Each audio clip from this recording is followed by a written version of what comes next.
Hello and welcome to King Park. I'm Mark Schultz and we're pleased to be joined today by artist Preston Jackson.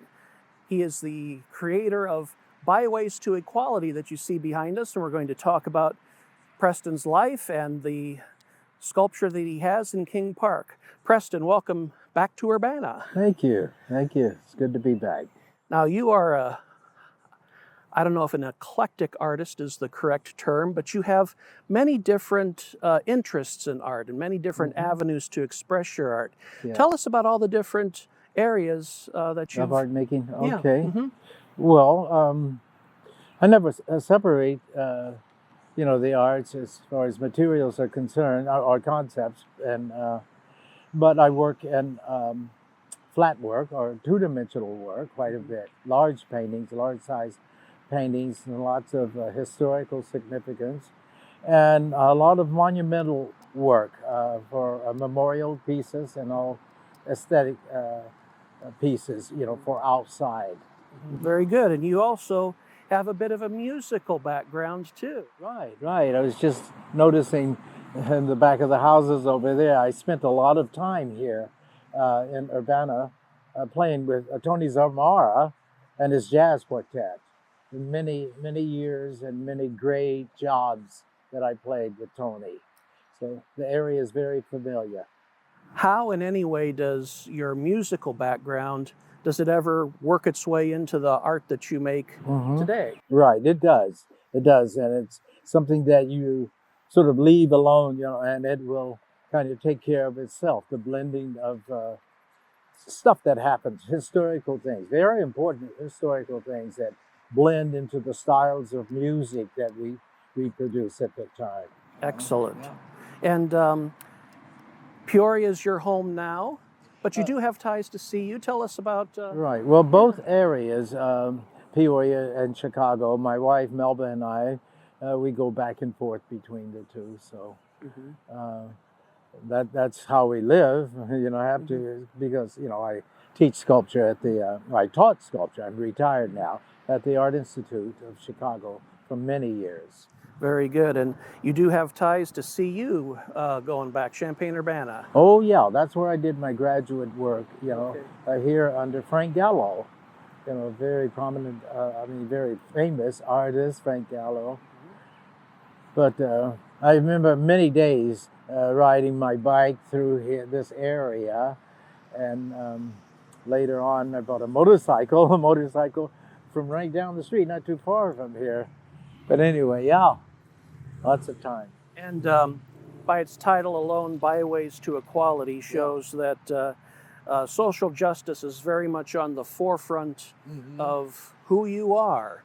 And how do you use that to work into your art and help make the world a better place? Yeah, well, it always has been, even when I was very young, I dealt with social commentary at that time. And of course, at an early age, we're talking 7 years old, that I wasn't aware of it as far as subject, but I was aware of the power of art, in a much broader sense, how it can, grasp or gain attention, and people would listen to you the way we listen to voices or dance and so forth. But art has the same power, and I discovered it very early in my life. Excellent. And what was your inspiration behind Byways to Equality? What's the history of the piece? Well, I knew people like Dan Pereno, and Tony Zamora. I mentioned before that the Bridgewater brothers, we were socially involved, physically involved with organizations that had something to say.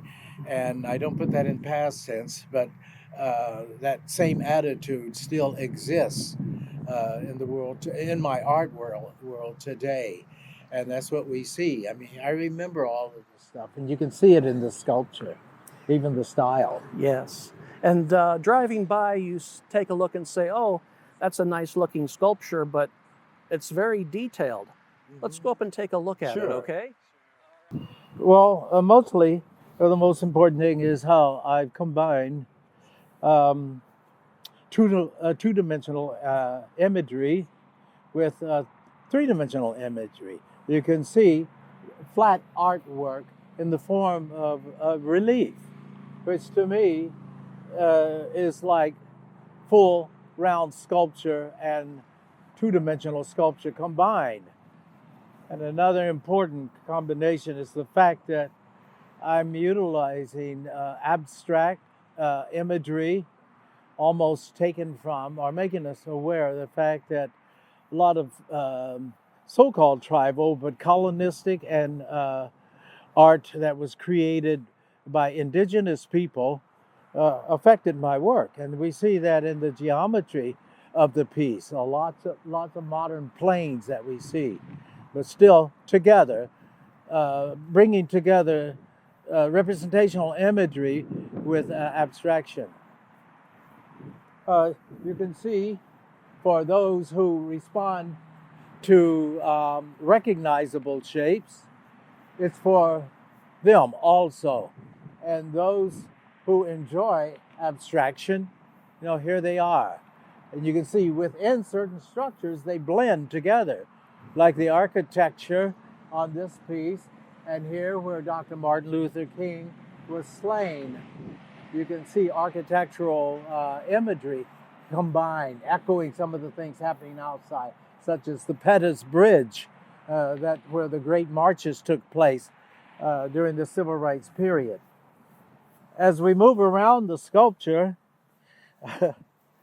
we can see this bus, where a lot of freedom riders were brought down south, and they rode these buses in and out of very dangerous areas. And here is one such scene, the bus that was caught on fire, and lots of violence took place at that time. But at the same time, a lot of very brave people, mostly children, young people, high school kids that were in those marches, both black and white, joining together, and Native Americans to take part. Further around the piece, we can see where a lot of this all came together and ended, well, shall I say, began with the March on Washington. All the gathering, people gathered together here. And wow, piece looks good. You guys did a great job, man. This is bronze with a patina on it. And all these years, no change. I mean, it's still quite beautiful. A slight green tint to bronze. And of course, stainless steel is forever. This is a nice piece. It's strange for me to say it that way, but it is. I'm happy that you guys are sort of bringing the arts together and putting in roadway areas, things that will physically draw people into this so that they can join and be a part of this. Well, I tell you, King Park here is going to be undergoing some changes and renovations, and we hope this will anchor a Peace Plaza in the coming years. Great. And we are honored that Byways to Equality will be the anchor piece here in King Park. Thank you. Preston I'm Jackson, happy to hear that. thank you so much. Okay. I'm Mark Schultz. Thank you for joining us.